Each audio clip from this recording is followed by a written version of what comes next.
Despite the beautiful narrative that the protagonist takes us through, it's not real. The reality is the ceiling and the plaster the protagonist is staring at.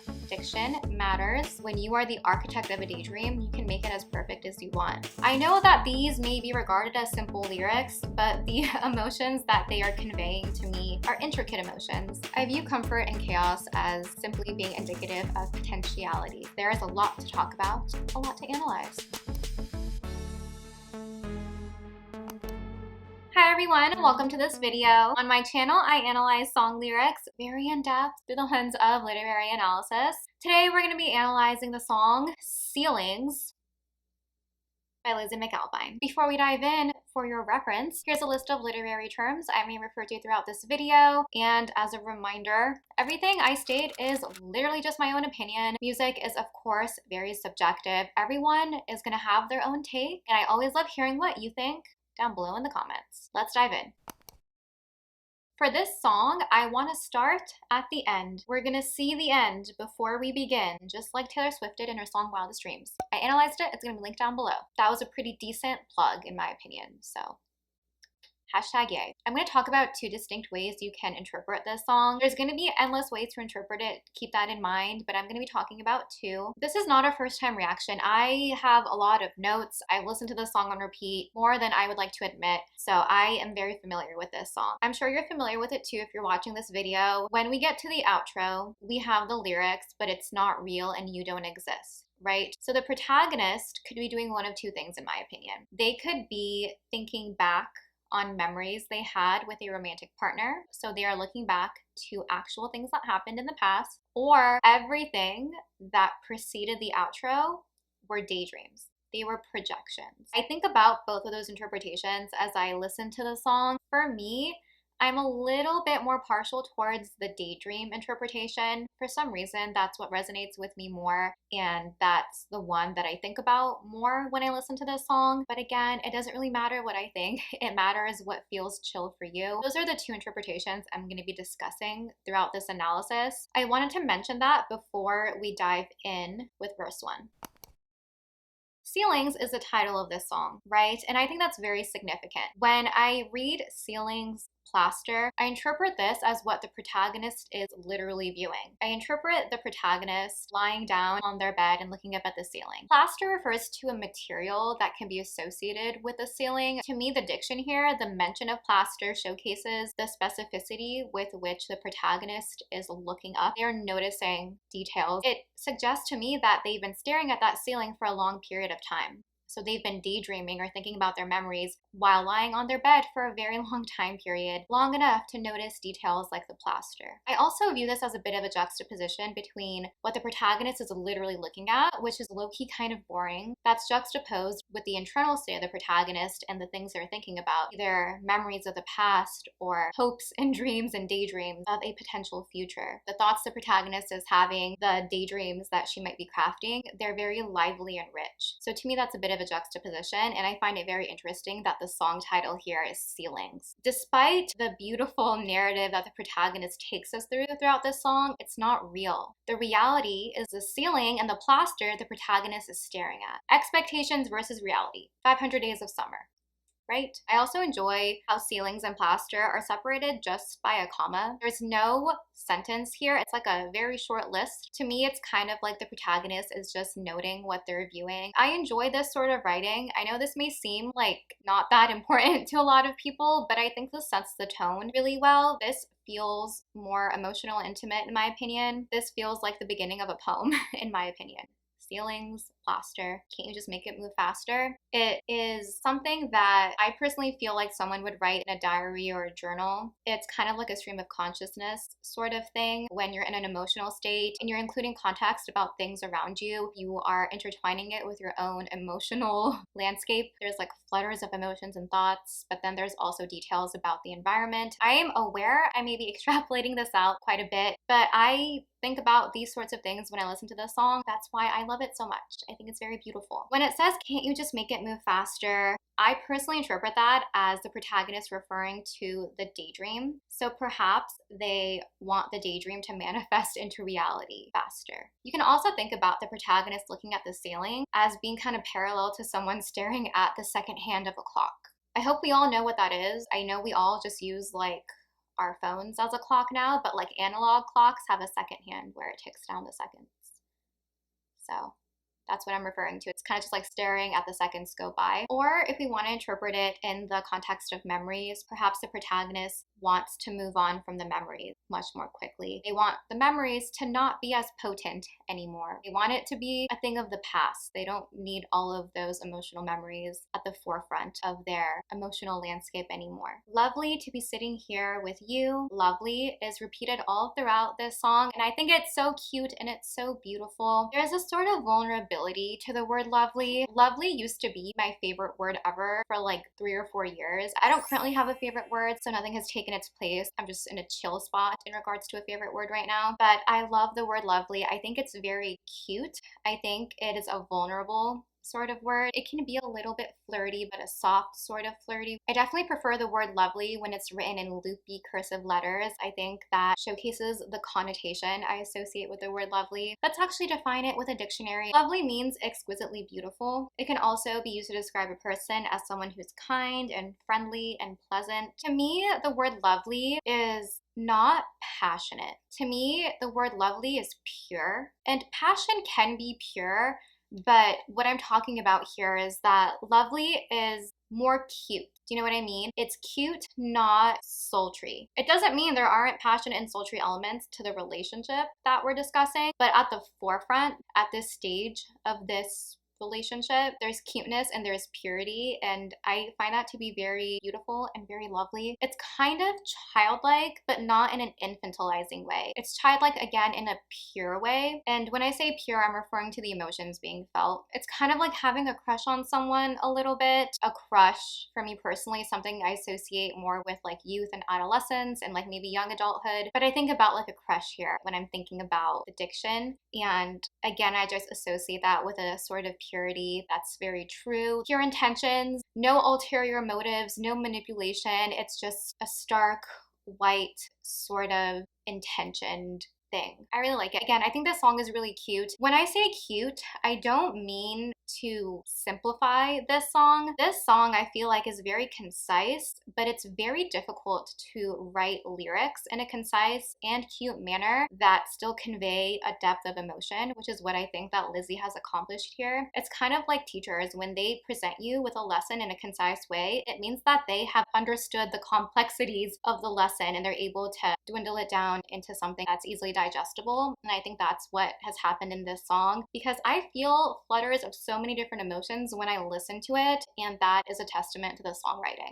Lovely to be sitting here with you. You're kind of cute. Kind of cute is so cute. I know we're not supposed to use the same word to define a word, but kind of cute is cute. The diction here, the qualifier kinda, is very important. I talk about this sort of thing very often on my channel. Kinda is diminishing the intensity of emotions being felt. The protagonist is not directly saying you're cute. She's saying you're kind of cute. She's diminishing the intensity of how she feels, and we often do this subconsciously for self-preservation purposes. Lovely to be sitting here with you. You're kind of cute, but it's raining harder. My shoes are now full of water. I would not enjoy this scenario if I'm wearing cute shoes. I'm gonna be honest with you. I would be low-key sad that my shoes are getting ruined. But if I was with someone that I felt like this about, I might be chill with it. Who knows? The protagonist here does not care about their shoes right now. They care about the person they're with. This is showcasing how they feel about this other person. And again, this could be a memory or this could be a daydream. They maybe are hoping to like someone so much that they won't care if their shoes are getting ruined. Lovely to be rained on with you. It's kind of cute, but it's so short. The repetition of the word lovely to me reinforces the pure vibes that I associate with this song. The repetition of kind of cute, again, it showcases how intense the emotions are for the protagonist. And again, it's kind of like a soft juxtaposition here where we have a situation that may not be ideal, getting rained on and having your shoes get full of water, but it's being juxtaposed with a soft emotional response because of who the protagonist is experiencing this with. She says that the person person she's with is kind of cute, and the scenario is kind of cute. And this reminds me, even outside of the context of romance, just being with your friends. Like if you were to get caught in a rainstorm alone, like I don't know, like it could be fun, but it could also be annoying. I love the rain, by the way, but I like to be like inside when I'm observing it. But if you get caught in a rainstorm with like your best friends, it could be really fun. One of you is doing something funny and then you start laughing and you have a laugh attack, and then it's just, you start filming it. It's really, really fun. Who you're with in certain situations really matters. There's certain people that can liven up any sort of situation you're in, and that can be someone that you're friends with platonically, or it could also be a romantic interest. I get a lot of good vibes from this, good energy from this. These people are on the same wavelength, so they're enjoying the moment together. I really enjoy this. I view this as a diary entry, and to me this establishes intimacy with the listener or with the reader of these lyrics. I always talk about how I enjoy specific lyrics because specificity, in my opinion, establishes intimacy. You feel connected to the lyrics even if you have not had the same thing happen to you. In my opinion, specific lyrics create trust between the songwriter and the listener. It's like your friend is telling you something. They're recounting an experience and they're trusting you to tell you all the details. It's kind of cute, but it's so short. What is short? What could this be referring to? I think it's referring to the situation of being out in the rain with a love interest. If this is a memory of a past relationship, then perhaps that instance of contentness the protagonist felt, that instance of bliss, that pure emotion in that moment, maybe that was short. Maybe they wanted to feel that feeling more often in the relationship. If you want to interpret this through the perspective of the daydream, then maybe the protagonist is saying the daydream was too short. The material the protagonist conjured up was not enough. They perhaps need to brainstorm some more for their daydream. Whatever way you are interpreting the lyrics here, I think, but it's too short, is a little bit heartbreaking, and I think it's a testament to how beautiful the moments described previously are to the protagonist. It showcases how much the protagonist values the daydream or the memory that they're describing. Chorus. I interrupt this video with a very special message from myself. This is sponsored by me. I want to let you guys know that I'm offering services on the website Fiverr. I'm offering a few different things. I can help you refine your own analysis skills to develop your own unique perspective about poetry, about song lyrics, about any written work. I've also been getting a lot of messages from you guys letting me know that you use my videos to help you learn English. So if you need an English conversation partner, I'm your girl. We can converse through the internet. I can help you with pronunciation, sentence structure, and random things about American culture that are not super intuitive. If you're a songwriter or a poet and want me to read your original piece of work and provide you with a very detail-oriented feedback, I can do that as well. All that information is going to be linked down below. If you have any questions about any of the services I'm offering, please message me directly through the website Fiverr. Back to the video that you actually clicked here for. In the chorus, we have continuation of the daydream or the memory. It says, then you're driving me home and I don't want to leave, but I have to go. This is, again, so cute, so sweet, so vulnerable. I'm going to be repeating that very often throughout this analysis. I want to hug the protagonist because they're feeling such like pure intentioned emotions, and I think it's very refreshing and wonderful. And I want to say, I think a lot of people may feel these feelings, but they don't vocalize it super often, because when you have like pure emotions like this that are like pure intentioned and just wonderful, you might feel embarrassed to talk about it because it's very intimate and it's very vulnerable, and it's showcasing something that could be very important and special to you. I think that's why I value this song a lot, because it's showcasing something that a lot of people may not want to share. It's something that I think a lot of people would hold closely to themselves if they were feeling this sort of feeling. You want to be protective of it. Just the simple fact of the protagonist saying, I don't want to leave, but I have to go. I know that these may be regarded as simple lyrics, but the emotions that they are conveying to me are intricate emotions. Emotions that are light and airy, and again, pure. I'm sorry I'm repeating that word so often, but I think about pure intentions, a pure feeling. There's like no cloudiness of manipulation. You kiss me in your car and it feels like the start of a movie I've seen before.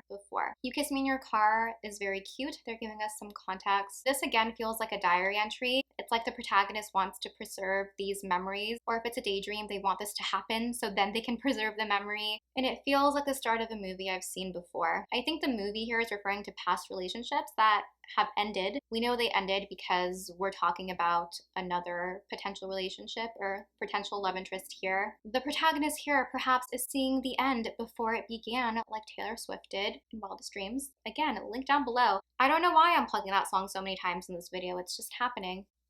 Oops. This could be the protagonist's past relationship, or it could be, if this is like a daydream scenario and not a memory scenario, if the protagonist maybe doesn't have any exes, maybe they are referring to past relationships of their friends. There's lots of ways to extrapolate this out. This, to me, brings forth a feeling of anxiety a little bit and of apprehension. You want to be so careful when you're feeling pure emotion like this because you don't want to mess it up. And maybe you feel fragile as well. It's before you really dived in, right? That's what we're talking about here. That's the stage of a romantic relationship we're talking about right now. You don't want to mess it up. That's cute, but you can't stay in that state for too long. I don't think it's healthy to, because you need to dive in and see like who you're dealing with. Everything can be cute at the beginning, right? You want to make sure it's going to be cute all throughout. I think that's what this is referring to. It's just referring to that little moment of apprehension when everything is good so far, but you're looking ahead and maybe there's some anxiety. The repetition of the word before is important in my opinion. I always say that repetition signifies significance. When certain words or phrases are repeated, I view them as important, especially when it's not the song title. So it says, and it feels like the start of a movie I've seen before. The repetition of before could be a foreshadow of what's about to happen. The same ending of the movie may be happening. It's kind of giving me some mild ominous vibes. It's a little bit of a damper on the cute feelings we've been talking about. It's kind of like a reality check. Protagonist is snapped back into reality and they are out of this daydream vibe. Maybe the protagonist remembers thinking about this in that moment if this is an actual memory. It's a mix of emotions. The protagonist is feeling both positive and negative. It's just like a very fun mixture. Verse 2.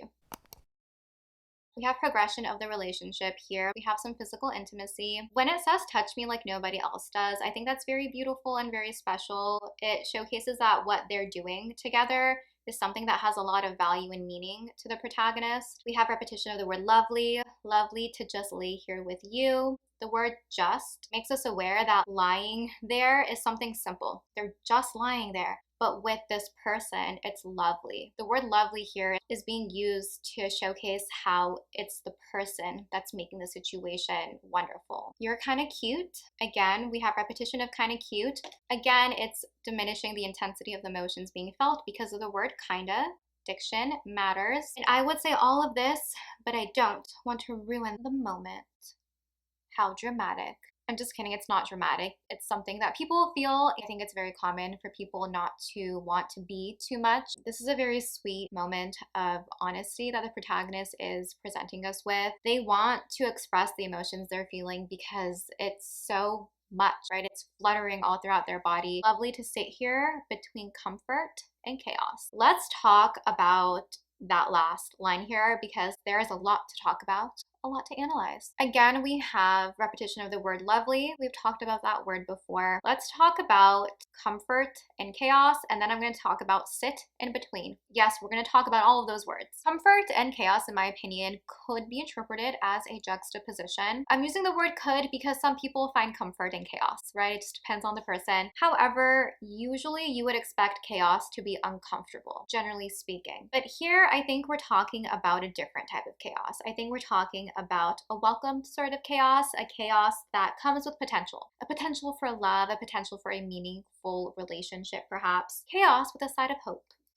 I view comfort and chaos as simply being indicative of potentiality. It's the moment before, it's the potential. When you think about potential, it's the possibility of something happening. It's not reality, right? It's the projection of something happening. So while there is chaos around the protagonist, and I'm thinking about like emotional chaos, racing thoughts, things like that, I think the protagonist is comfortable because it's a promising sort of chaos. This is also because this is the moment before they dive in for real. This is still the very beginning part of a relationship. There's comfort in that because you don't know what the actual reality is going to be like yet. You're conjuring up a lot of things, you're projecting a lot of things at this stage that might be comfortable because whatever you're conjuring up are things that you want, right? Anxiety aside, if you are thinking about things that are positive, you're projecting exactly what you want onto the relationship, and that could be comfortable for you. When you are the architect of a daydream, you can make it as perfect as you want. If this is about a memory of a past relationship, then the protagonist could be referring to the moment before they dived in for real. That little span of time before the relationship was official or before things got serious could have been very blissful for the protagonist. I associate a sort of cute, flirtatious, and perhaps nervous energy with the addiction chaos. It's a sort of feeling that makes me go, aw, when I think about it. And I'm saying aw as an outsider. When you're feeling these things, you may not be feeling awe, you may be feeling a little chaotic. I want to talk about the word between. It makes me think that they're on the cusp of something. It's a relationship that hasn't been defined yet. I also want to talk about the diction sit. To me, that's a very important word with diction. The reason I think it's like literally the most important thing ever is because it's going to subconsciously have an effect on whoever is reading or listening. Even if you're not doing what we're doing on this channel, words are going to have an effect on you. They're going to affect how you interpret things. They're going to affect your expectations. They're going to affect your mood and your response, your emotional response. So the diction you use can very subtly affect how things are perceived and how people feel about you and your art and your writing. The word sit makes me feel some type of way. I think about sitting and observing. I've literally done this before on my channel with the word sit. I compare sitting with standing. Let's do it again here because I think it's important. When I think about someone standing, I think that they are ready to leave. They can leave at a moment's notice. When you're sitting, you're more stationary.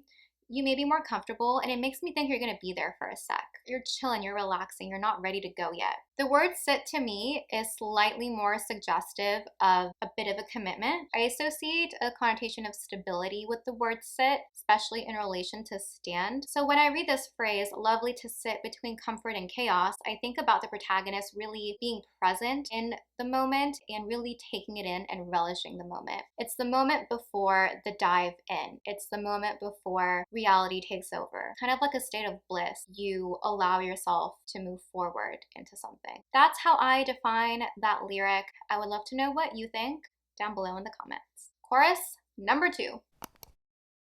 This is parallel to the first chorus. Makes sense, they're both choruses. It says, but it's over. That feels pretty definite. It feels pretty final. I think that it could be referring to them being together physically, or it could be referring to sitting between comfort and chaos. All of these things are kind of fleeting. The beginning of a relationship consists of a lot of very beautiful but fleeting emotions. And that's not bad. I think that's relatively natural. There is no way to sustain that sort of emotional landscape that you feel at the beginning of a relationship all throughout a relationship. You can have some sprinkles of it here and there, and I think that's wonderful, but that could be what it's referring to here, that emotional rush that we were talking about earlier. It also signifies to me that there's a transition perhaps in the emotional and mental state of the protagonist and what they're thinking about. It says, then you're driving me home, and it kind of comes out as I get up to go. I think the protagonist is being driven home after they were physically intimate with one another, if this is a continuation of the previous verse. This time, instead of the protagonist not letting her emotions come out, she did express her emotions. I want to talk about the qualifier here, the word kinda. We've had that word in this song a few times. Here, again, it's diminishing the intensity of what's being described. It kind of comes out, right? There's so much palpable emotion in this song, and the word kinda is like the antithesis to that. It's diminishing the potency of the emotions a little bit, and I think this is an act of self-preservation on part of the protagonist. So it kind of comes out as the protagonist is getting up to go. This is the last second, right? They kept it in, but the last second, the emotions were too intense and they came out. It was like getting out of the car was the catalyst that allowed for these emotions to flow out. Love interest then responded to these emotions being expressed by kissing the protagonist in their car, and it feels like the start of a movie I've seen before. So the protagonist expressed her emotions. Those emotions were met with a kiss.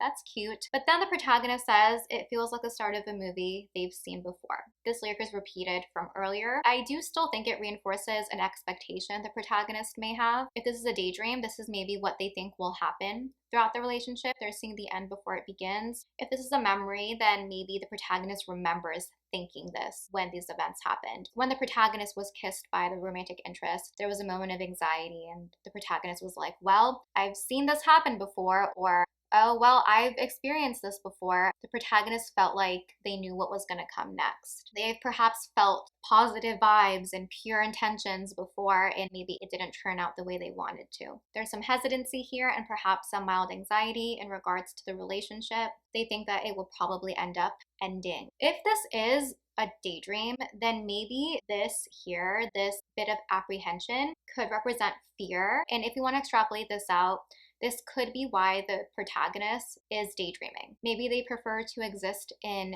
daydreams where they have 100% control over the situation as opposed to trying to find a relationship IRL, because then we have a whole other person in the equation. People make their own decisions and they act in the way they want to. You can't stop the situation the way that you would stop a daydream. You can't change what you want to in real life the same way that you would in a daydream. The only thing that daydreams may have in common with real life is the outfit you want to wear, right? Like maybe I'm gonna have a daydream that I'm at Target in a ball gown, but I'm not gonna do that IRL. I actually might do that one day, we'll see, but you know what I mean. The very least we can do is pick cute outfits IRL. I am extrapolating that last bit out a little bit, but that's one way you can think about it if that resonates with you. Let's move on to the outro. The outro is where we have the big reveal. It says, but it's not real and you don't exist. This outro to me is very powerful. The first time that you listen to the song, you're like, what? You're like, OMG, and you're super shook. I think this is very beautiful and kind of heartbreaking. So this could be not real because the protagonist is thinking about the past, right? This is the memory interpretation. It's not real because it no longer exists in the present moment. It's just memories that are lingering. Or it could not be real because this is all a daydream, all a figment of the protagonist's very beautiful and cute imagination. It's really heartbreaking that this is an acknowledgement of the not realness of this situation. What's really heartbreaking is the next lyric. It's so sad and cute and sad and vulnerable, it says, and I can't recall the last time I was kissed.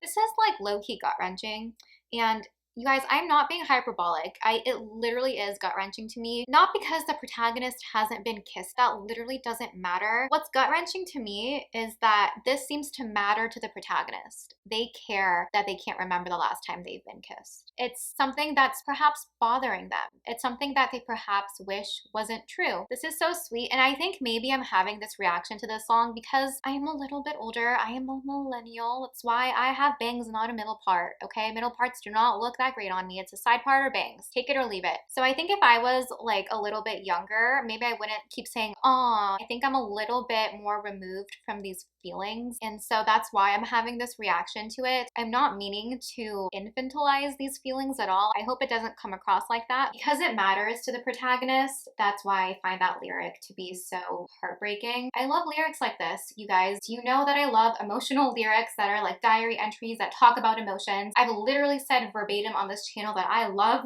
emotions a lot. I think they're beautiful, and art is emotion. We have emotion here.